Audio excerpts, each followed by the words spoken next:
Olá a todos, todas e todos. Estamos iniciando mais uma transmissão da Associação Nacional de História. Essa inserção está sendo gravada hoje, aqui no dia 24 de janeiro. Deve ser publicada aí ao longo da semana, ou mesmo hoje, o mais rápido possível, porque é um assunto urgente, que é o tema dessa campanha pelo reajuste das bolsas de mestrado e doutorado. Em torno desse tema, a campanha que a Associação Nacional de Pós-Graduandos está mobilizando em prol desse reajuste. Então, para falar sobre essa campanha, nós trouxemos aqui, convidamos e já agradecemos a presença, a Flávia Calé, que é presidenta da Associação Nacional de Pós-Graduandos e é também nossa colega historiadora. Ela é graduada pelo FRJ, tem mestrado e está completando doutorado em História Econômica pela USP, né? Então, Flávia, para a gente começar essa conversa, eu queria que você falasse sobre a campanha, sobre a petição online, enfim, sobre essa pauta que é tão necessária e tão urgente para os nossos pós-graduandos. Oi, professor Valdeir, tudo bem? Primeiro, eu quero agradecer, né, o espaço aqui da Ampul para fazer essa discussão, porque esse tema ele é muito fundamental, né? A campanha do reajuste de bolsas ela é uma necessidade e não tem nada de corporativo, né? São 9 anos que as bolsas de estudo no Brasil não são reajustadas. Esses 9 anos acumularam uma perda de cerca de 63% no valor dessa bolsa, ou seja, assim como o salário mínimo, assim como o salário, né, de todo mundo, ela está sendo corroída pela inflação e pelo custo, alto custo de vida, e ela não consegue sustentar a atividade exclusiva de pesquisa que a atividade de formação de pesquisadores e pesquisadoras exige, né? É importante que se diga o caráter da bolsa de estudo. A bolsa de estudo, ela tem uma finalidade de custear a atividade de pesquisa, a formação de pesquisadores e pesquisadoras no Brasil, e é importante que se diga que isso consta, inclusive, na Constituição, né? A busca pela autonomia tecnológica é uma definição, é um objetivo da Constituição brasileira, e ela aponta que é necessário investir, o Estado investir na formação de profissionais altamente capacitados para esse desafio.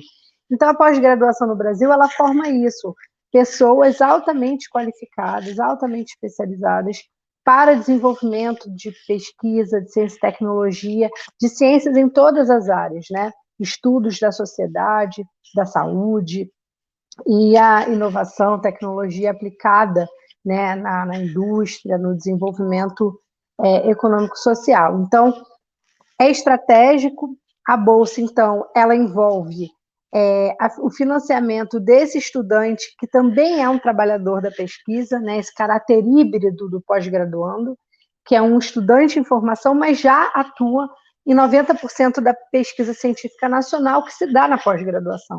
Então, a bolsa de estudo ela deveria ser encarada, na verdade, como a remuneração de um trabalho estratégico para o país. Um dado importante, que se a gente olha para 1995, que foi quando a gente conquistou a equiparação da bolsa de estudo ao salário dos professores, essa bolsa chegou a valer mais de 6 mil reais, né? Então, a perda de 1995 para cá é muito grande, né? Hoje a bolsa de doutorado é 2.200 reais. E quando ela deveria hoje estar valendo mais de 3.500. Então, é um desafio imenso e a gente está nessa batalha aí para garantir o reajuste. Ano passado, nós fizemos uma paralisação nacional no mês de outubro, junto, né, com aquela jornada da comunidade científica em defesa dos recursos da ciência. Foi uma mobilização muito intensa que a gente conseguiu garantir. E na mesma semana da nossa paralisação, a FAPEMIG, a Fundação de Amparo à Pesquisa de Minas Gerais, promoveu seu reajuste e, desde então, várias fundações de amparo à pesquisa estaduais, né, com apoio, inclusive, da CONFAP, né, que é o Conselho das Fundações de Amparo à Pesquisa, que tem estimulado as fundações estaduais a fazerem o reajuste, ou reajustaram, ou estão estudando a possibilidade de fazerem reajustes ainda esse ano. Entre 20% e 30%, ainda aquém do nosso desafio, que é conseguir fazer uma correção desses 60% de perda, mas já é um caminho, e é o caminho mais efetivo para pressionar as agências nacionais a fazerem o mesmo. Eu fico imaginando, Flávia, que vocês aí na NPG devem receber muitos relatos, não é? De pesquisadores e pesquisadoras que talvez nem consigam retornar aos seus espaços de pesquisa, né? De estudo aí com o possível retorno das atividades presenciais. Por exemplo, eu sou de uma universidade onde é muito comum que os estudantes saiam das suas cidades e venham aqui para Ouro Preto, venham para Mariana para poder desenvolver suas pesquisas. Isso envolve pagar aluguel, isso envolve se manter numa residência, pagar luz, pagar internet, uma série de despesas. E, de fato, a defasagem das bolsas, né, 63% de defasagem, e num contexto com a inflação crescente, não é? A inflação está atingindo todo mundo, a gente sabe disso, não é? Eu diria até que inviabiliza a pesquisa em muitos setores da pesquisa nacional, né? Não tem muita condição de um aluno, e eu tenho também recebido aqui diversos relatos de colegas que estão perdendo alunos, somente de áreas estratégicas, né? Perdem alunos, perdem trabalhadores da ciência para o exterior, porque os alunos ficam sem perspectiva e sem condição objetiva de continuar suas pesquisas, não é? Então, eu queria, assim, duas coisas, que você compartilhasse conosco esses relatos, que eu imagino que devem chegar até vocês, e também que você falasse um pouquinho da NPG, né? O que é a NPG, né? Qual a sua trajetória, como os pós-graduandos podem se somar a essa luta e acompanhar mais de perto o trabalho aí muito ativo que essa gestão tem feito. Os relatos são muitos. Eu acho que a gente carece no Brasil, de maneira geral, né? A gente tem deliberadamente a construção de um apagão de dados em todas as áreas, né?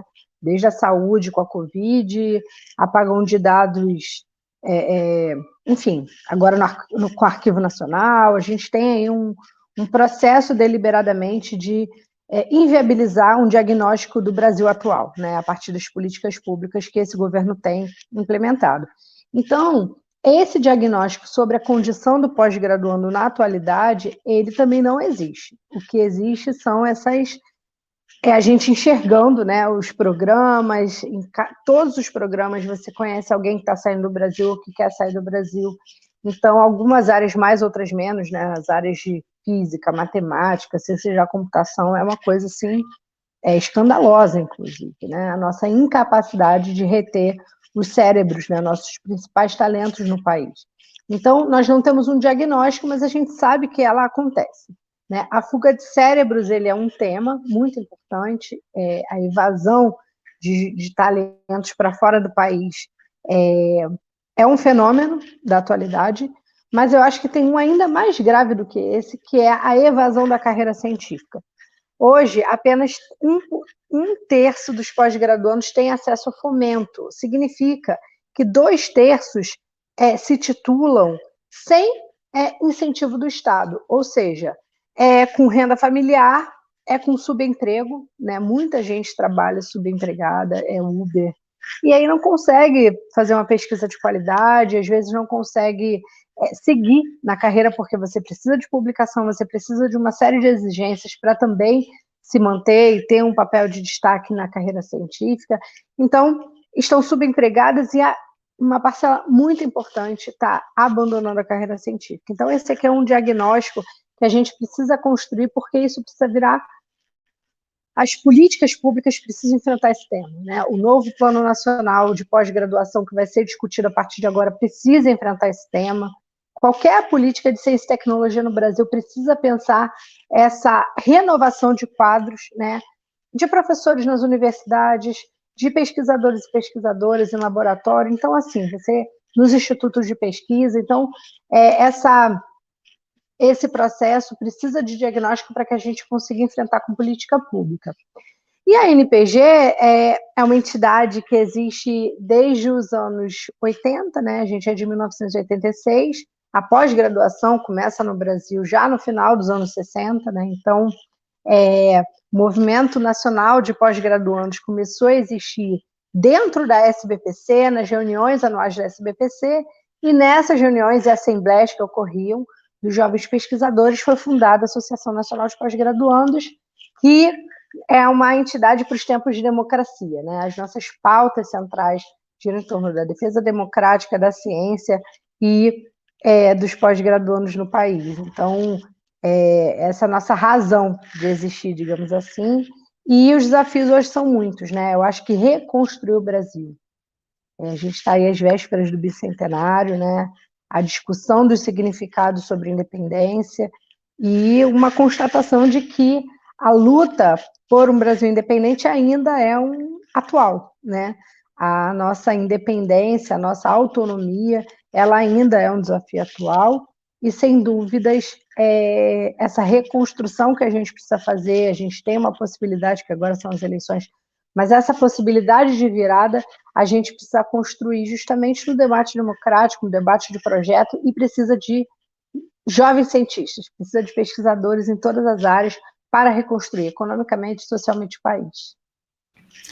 Muito bem dito, Flávia. Assim, de fato, não há independência, não há soberania, não há pátria sem ciência. Inclusive, entre, digamos, os articuladores da nossa independência, você tinha pessoas que hoje nós poderíamos chamar de cientistas, talvez o mais importante deles, o próprio José Bonifácio de Andrade Silva, né, que viajou 10 anos pela Europa com uma bolsa, né, do governo português à época. Né? Então, mesmo antes da nossa independência, você tem projeto de Estado, se você tem projeto coletivo, você precisa de ciência, principalmente nas sociedades de conhecimento, né? Nas sociedades que precisam fazer essa articulação entre poder e conhecimento o tempo todo. E para quem não está familiarizado com um mestrado, com um doutorado, né? Um estudante, um pesquisador, um trabalhador que recebe essa bolsa, ele tem um compromisso de dedicação exclusiva. Então, chega a ser uma vergonha, né? Você entregar alguém que já tem uma graduação, você não chega ao mestrado sem uma graduação, um apoio de R$ 1.500 e pedir a essa pessoa, olha, fique 2 anos ganhando R$ 1.500, sem 13º, sem férias, sem contagem de tempo para aposentadoria, porque nós precisamos do seu trabalho, precisamos da sua pesquisa. Então, quando a gente vai pesando, né, todas as variáveis, a gente percebe que o que se exige de um jovem cientista no nosso país, que nos lugares que tem grandes projetos coletivos são muito valorizados, né? São procurados, né? São trazidos do exterior. No nosso caso, nós, pelo menos nesse tempo mais recente, temos tornado quase que um trabalho impossível você seguir a carreira científica no país. Você oferecer a um jovem que já passou 4 anos no ensino superior, quando não 5 anos, a depender da sua graduação, que para ele continuar a sua pesquisa, continuar o seu trabalho de investigação, ele vai ganhar uma bolsa de R$ 1.500 e não vai poder fazer mais nada, né? Isso é um péssimo negócio para esse jovem. Né? Então, a gente precisa urgentemente corrigir essa situação e voltar a valorizar como se deve, ou pelo menos diminuir essa disparidade que se constituiu desde 2013 nos valores dessa bolsa de pesquisa. Então, para finalizar nossa conversa, Flávia, mas eu já deixo aqui as redes sociais da Ampul à disposição da Associação Nacional de Pós-Graduandos, né? Sempre que estiverem em pauta, a gente pode combinar uma conversa, noticiar, engajar a nossa comunidade. Mas, para finalizar, eu queria que você nos explicasse o que o pós-graduando que está assistindo, a pós-graduanda, pode fazer para se juntar a essa campanha, para se juntar a esse esforço concretamente. Tá. Nós estamos com o abaixo-assinado, né? Uma campanha em torno do reajuste, que tem um abaixo-assinado, que permanentemente a gente constrói mobilização nas redes, né? A gente viveu um processo aqui da pandemia, a gente teve que se reinventar nossa forma de organização e mobilização. Então, as redes sociais da NPG têm sido lugar de mobilização e tem dado certo, sim, em alguma medida, tem tido impacto. Né? Então, ainda esse mês de janeiro, a gente vai ter mobilização nas redes em torno da campanha do reajuste e ao longo do ano, essa é uma campanha permanente até que a gente conquiste o reajuste nacional. Né? Junto disso, é óbvio, a gente tem outras pautas, né? Você falou sobre direitos, né? A gente precisa de direitos. 13º, uma discussão séria sobre férias, sobre contribuição previdenciária. A gente tem um projeto de lei sobre contribuição previdenciária dos pós-graduandos. Então, isso tudo é uma agenda, a valorização da pesquisa, A valorização da carreira é uma tarefa permanente, né? E acho que a gente tem um desafio nesse debate agora eleitoral, acho que vai ser muito importante a gente colocar isso aqui para as candidaturas, que é a necessidade de se estruturar uma carreira científica no Brasil que inicie na pós-graduação, até antes, né, na iniciação científica, mas que a pós-graduação seja um lugar muito importante, porque aí sim a gente vai ter uma outra visão sobre pós-graduando, não utilitarista, mas a visão de que você tem ali um profissional, que você tem investimento e que isso aqui vai ter retorno efetivo para o nosso país. Então, sigam as nossas redes, participem das nossas campanhas e essa é a forma efetiva, né? Nós não podemos nos fechar na nossa pesquisa, a gente precisa dialogar, né? Enxergar o mundo que a gente vive, enxergar o nosso papel, que é realmente de abrir novos caminhos para o nosso país se desenvolver e ser autônomo efetivamente. Obrigado, Flávia Calé, presidenta da Associação Nacional de Pós-Graduandos. Vamos deixar aqui na descrição do vídeo o link para a petição online, o link para a página da NPG, para quem tiver interesse em ajudar e colaborar. Qualquer um pode assinar a petição online, não precisa ser pós-graduando. Eu já assinei, vários colegas já assinaram. A petição já está um sucesso e eu acho que, pelo pulso que a gente está sentindo da situação, a gente tem muita chance dessa luta ser bem-sucedida, não é? Então, até a próxima e um abraço. Tchau, professor. Obrigada. Um abraço.